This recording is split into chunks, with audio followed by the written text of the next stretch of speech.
शीज fire शांति नहीं, सिर्फ धोखा है। शांति की घोषणा या दुनिया का सबसे बड़ा धोखा। कागजों पर दस्तखत हो चुके हैं, लेकिन जमीन पर आज भी बारूद बरस रहा है। क्या यह सीज फायर है या महायुद्ध के पहले की सोची समझी खामोशी? ईरानी दूतावास का वो डिलीटेड पोस्ट और मिडल ईस्ट का वो अधूरा सच। आखिर क्या छिपा रहा है अमेरिका, और क्यों ईरान की चाल ने दुनिया की नींद उड़ा दी है?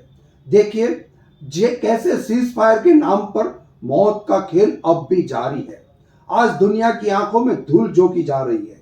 डिप्लोमेसी को बंद कमरों में बैठकर सफेद कागजों पर सीज फायर में के दस्तखत तो हो रहे हैं, लेकिन क्या मिडल ईस्ट की जमीन से बारूद की गंध कम हुई है? नहीं। ईरानी दूतावास ने पोस्ट डाला और फिर डिलीट कर दिया। यह महज एक सोशल मीडिया की गलती नहीं है, यह उस अस्थिरता और डर का प्रतीक है जो पर्दे के पीछे चल रहा है। अमेरिका कह रहा है कि शांति हो गई है, लेकिन लेबनान की गलियों में आज भी एम्बुलेंस का सायरन गूंज रहा है, और बेरूत के आसमान में आज भी इजरायली विमानों की गड़गड़ाहट है। ईरानी दूतावास ने अपना एक पोस्ट डिलीट कर दिया है। ईरानी प्रतिनिधि मंडल के इस्लामाबाद में आने की बात इस पोस्ट में कही गई थी। 10 सूत्रीय प्रस्ताव पर चर्चा होने की बात इसमें कही गई थी, लेकिन यह पोस्ट अब हटा दिया गया है और मिडल ईस्ट में सीज फायर का ऐलान हो चुका है। लेकिन सवाल यह है कि क्या सच में जंग रुकी है? 4 मोर्चों पर अब भी टकराव जारी है। अमेरिका और ईरान के बीच बुधवार को 2 हफ्तों के सीज फायर हुआ। दोनों पक्षों ने कहा कि वह तत्काल एक सैन्य कार्यवाही को रोक देंगे, लेकिन सवाल यह है कि क्या सच में जंग थमी है या सिर्फ उसका तरीका बदल गया है?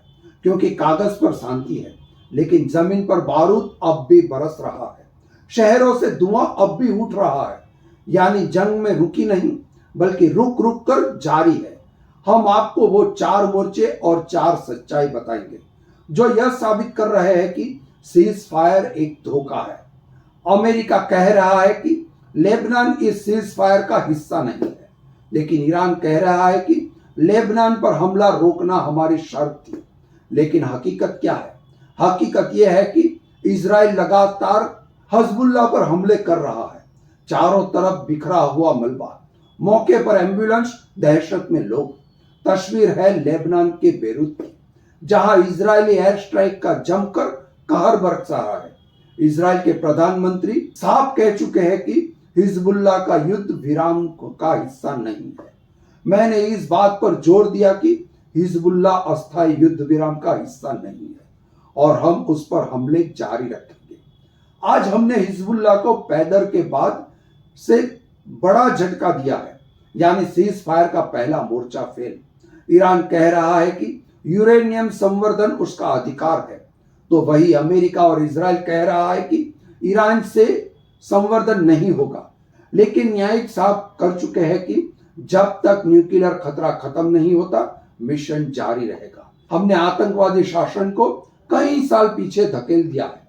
संवर्धित सामग्री ईरान से बाहर ले जाएगी, चाहे समझौते के माध्यम से या फिर पुनः संग्रहण से माध्यम से। यानी यहां भी सीज फायर का बेअसर दिख रहा है। अमेरिका बार बार बोल रहा है कि ईरान के साथ उसने सीज फायर इसी शर्त पर की है कि वो हॉर्मोन्स को खोलेगा, लेकिन ईरान हॉर्मोन से टोल वसूलने की तैयारी में है। जमीनी हकीकत यह है कि समुद्र में जहाज अब भी खड़े हैं। जैसे ही इजराइल ने हमला किया, उन्होंने फिर से ये बंद कर दिया। जहाज अब भी खड़े हैं, आवाजाही ठप है। दुनिया की तेल की सप्लाई पर भी असर पड़ रहा है। नतीजा आर्थिक जंग अब भी जारी है। सीज फायर के ऐलान के बावजूद खाड़ी देशों पर हमले रोकने का नाम नहीं ले रहे। कतर, सऊदी और यूएई जैसे देशों पर अब भी हमले हो रहे हैं। धमाकों की गूंज अब भी सुनाई दे रही है। एयरक्राफ्ट सीज फायर के बावजूद हमले जारी है।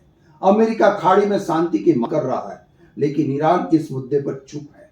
जमीनी हकीकत गोलाबारी नहीं रुक रही। इन चारों मोर्चे पर सीज फायर नहीं, स्लो वॉर चल रही है। तो क्या यह सीज फायर सिर्फ दुनिया को दिखाने के लिए एक छलवा है? क्या जंग अब खुलकर नहीं, बल्कि रणनीति के टुकड़ों टुकड़ों में लड़ी जा रही है?